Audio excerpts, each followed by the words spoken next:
বাইতুল মোকাররম জাতীয় মসজিদের সম্মানিত খতিব আল্লামা মুফতি মোহাম্মদ আব্দুল মালিককে দোয়া পরিচালনার জন্য বিনীতভাবে অনুরোধ করছি।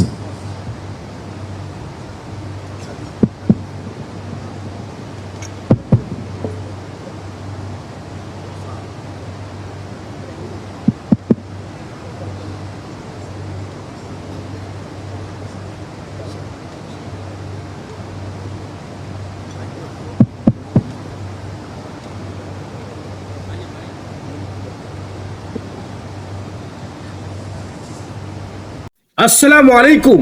সম্মানিত দর্শক মন্ডলী, এই সাক্ষাৎকার দেখে আব্দুর রাজ্জাক বিন ইউসুফ ও বর্তমান প্রধানমন্ত্রী তারেক রহমান সাহেবের এই সাক্ষাৎ দেখে আজকে গোটা বাংলাদেশ অবাক, আজকে গোটা বাঙালি জাতি অবাক হয়ে গিয়েছে।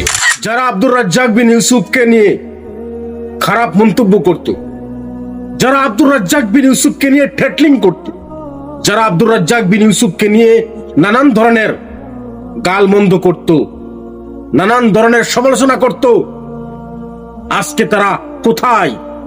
আজকে তারা কোথায় বসে আছে?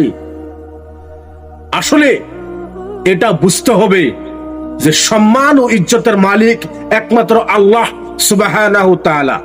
আল্লাহ যাকে ইজ্জত দান করবে সেই ইজ্জত ঠেকানোর মতো ক্ষমতা এই পৃথিবীর কারণেই। আর আল্লাহ যাকে অসম্মান করবে তাকে ইজ্জত দেনেওয়ালা এই পৃথিবীতে কেউ নেই। যেহেতু সম্মান ও ইজ্জতের মালিক একমাত্র আল্লাহ রাব্বুল আলামিন।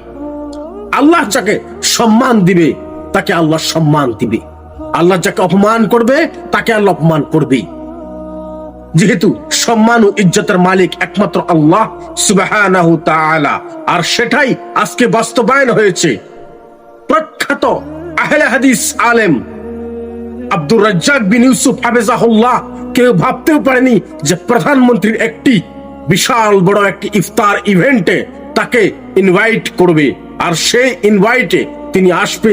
আর প্রধানমন্ত্রী একজন বাংলাদেশের একটি দেশের প্রধানমন্ত্রী, যে একজন আলেম থেকে এমন ভাবে উপদেশ নেবে আর একজন আলেম তাকে স্নেহের সাথে হাত বুলিয়ে দিবে, এরকম দৃশ্য বাংলাদেশের ইতিহাসে এই প্রথম দেখা গিয়েছে।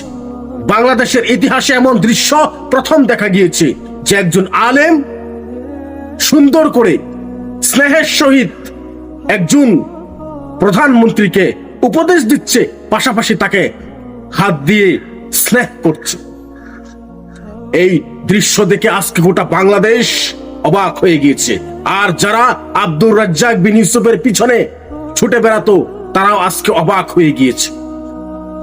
আজকে আমি আপনাদেরকে এই ভিডিওর মাধ্যমে এই ইনফরমেশনটা দিতে চাচ্ছি, যারা আব্দুর রাজ্জাক বিন ইউসুফকে নিয়ে খারাপ মন্তব্য করত তাদেরকে বলছি, আসলে যদি কোনো ব্যক্তি কোরআন ও হাদিস থেকে কথা বলে, আপনাদেরকে অনুরোধ করছি, ওইসব মানুষদেরকে আমি অনুরোধ করছি যারা আব্দুর রাজ্জাক বিন ইউসুফকে নিয়ে সমালোচনা করত, আব্দুর রাজ্জাক বিন ইউসুফকে গালমন্দ করত, তাদেরকে আমি অনুরোধ করে বলছি, ভাই আপনারা একজন হক্কানি আলেমকে নিয়ে এমন মন্তব্য করবেন না। যেহেতু তিনি কোরআন ও হাদিস থেকে সকল কথা বলে থাকে, সেই জন্য তো আল্লাহ তাকে এত ইজ্জত ও সম্মান দিয়েছে। আজকে আপনাদের চোখের সম্মুখে আপনারা দেখছেন আল্লাহ তাকে কত ইজ্জত ও সম্মান দিয়েছে। আশা করি আজকের ভিডিও টপিকটা আপনারা ভালো করে বুঝতেই পেরেছেন। আরেক ভিডিওতে আবার দেখা হবে ইনশাআল্লাহ। আসসালামু আলাইকুম ওয়া রাহমাতুল্লাহি ওয়া বারাকাতুহু।